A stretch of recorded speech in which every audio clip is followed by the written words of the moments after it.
Hello everyone, a very warm welcome to my YouTube channel. आप सभी का बहुत स्वागत है हमारे इस यूट्यूब चैनल पे।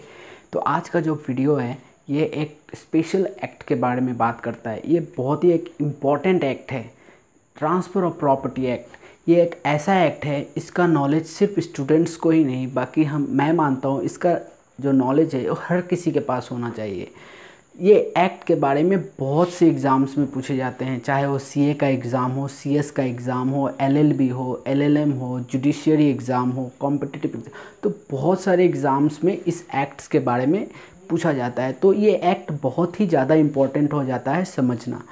और इस एक्ट के साथ हम ये भी देखेंगे कि इसमें कुछ ऐसे प्रोविज़न्स है जो हर किसी को जाननी चाहिए। फॉर एग्ज़ाम्पल, इमूवेबल प्रॉपर्टी को कैसे परचेस किया जाए, कैसे सेल किया जाए, लीज़ क्या होता है, मॉर्गेजेस क्या होते हैं, एक्सचेंज क्या है, गिफ्ट क्या है, एक्शनेबल क्लेम क्या है।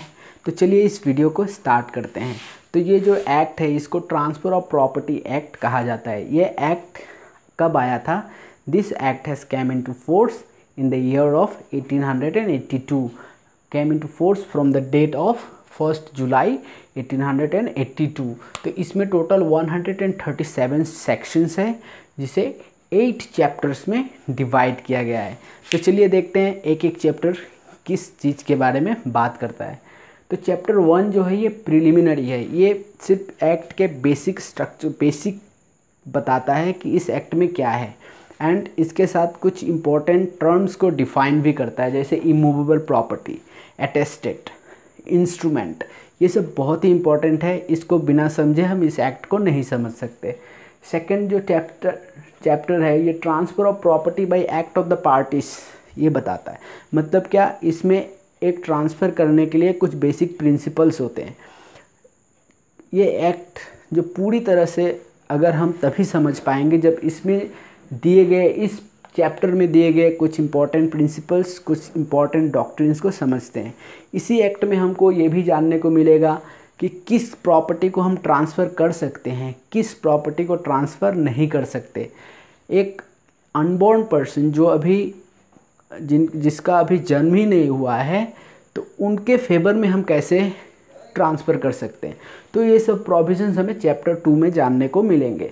चैप्टर 3 जो है ये स्पेसिफिकली इमूवेबल प्रॉपर्टी के परचेस और सेल के ऊपर डील करता है। तो इसमें बहुत से इम्पोर्टेंट है कि आपको सेलर का राइट, बायर का राइट। देखिए, हम सब इमूवेबल प्रॉपर्टीज़ के साथ कभी ना कभी किसी तरह से डील ज़रूर करते हैं। तो हमको ये पता होना चाहिए कि बीइंग ए सेलर और being a buyer, what are our rights and duties. ठीक है, तो इसमें हम ये देखेंगे। नेक्स्ट चैप्टर जो है ये मॉर्गेज के ऊपर बात करता है एंड चार्जेस के ऊपर। तो मॉर्गेज क्या है?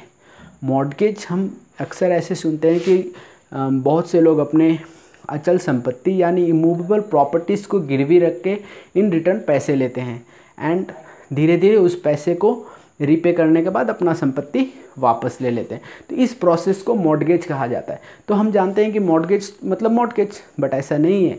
इस एक्ट में हमको बताया जाएगा कि मॉर्गेज के कई रूप होते हैं। There are 6 types of mortgage in this act. तो हमको समझना पड़ेगा, हर एक मॉर्गेज बहुत ही ज़्यादा इंपॉर्टेंट है। तो lease in the same way हम ऐसे भी देखते हैं कि बिजनेस पर्पस के लिए या फिर एग्रीकल्चरल पर्पस के लिए लोग लैंड को रेंट में लेते हैं, लैंड को एक स्पेसिफिक टर्म के लिए लेते हैं, जबकि लैंड का ऑनर कोई दूसरा होता है। तो इसी को लीज़ कहा जाता है, एंड रिटर्न में हम उन्हें रेंट देते हैं या फिर शेयर देते हैं। तो ठीक है, इसका प्रोसेस क्या है, इसको रेंट एंड लीज़ में डिफरेंस क्या है, ठीक है, ये सब हम इस चैप्टर में, चैप्टर 5 में देखने वाले हैं। चैप्टर 6 जो है ये एक्सचेंज के ऊपर डील करता है। तो इसमें क्या है, इसमें ऐसा होता है कि एक्सचेंज मतलब क्या, लेना देना। मान लीजिए मैंने अपना घर किसी को दिया एंड रिटर्न उसका घर ले लिया, दिस इज़ कॉल्ड एक्सचेंज। ठीक है, बट मैंने अपना घर दिया, इन रिटर्न अगर मैंने उनसे पैसा ले लिया तो डेट बिकम्स ए सेल। तो द एक्सचेंज एंड सेल में डिफरेंस क्या होता है, एक्सचेंज का इम्पोर्टेंट इंग्रेडिएंट्स क्या क्या होते हैं, इन सब चीज़ को हम चैप्टर 6 में कवर करेंगे। चैप्टर 7 जो है बहुत ही इंपॉर्टेंट टॉपिक है, बहुत ही फेमस है, गिफ्ट्स के बारे में ये डील करता है। तो गिफ्ट्स वेरी इंपॉर्टेंट, बट इस बार हम गिफ्ट्स को एक लीगल व्यू के साथ, लीगल पर्सपेक्टिव के साथ देखेंगे, ठीक है। In the same way chapter 8 define करता है एक्शनेबल क्लेम को। एक्शनेबल क्लेम क्या होता है, ये टर्म को इस एक्ट में समझाया गया है एंड इसके साथ जुड़े हुए हर एक प्रोविजंस को कि एक्शनेबल क्लेम को कैसे ट्रांसफ़र किया जा सकता है, ये सब भी इसी एक्ट में बताया गया है। तो बीइंग इट फर्स्ट वीडियो आज के लिए इतना ही। मिलते हैं इसी एक्ट के ऊपर नए वीडियोस के साथ। तब तक के लिए please stay in touch to this channel. Video अच्छा लगे तो वीडियो को लाइक करें, चैनल को सब्सक्राइब करें और ज़्यादा से ज़्यादा शेयर करें।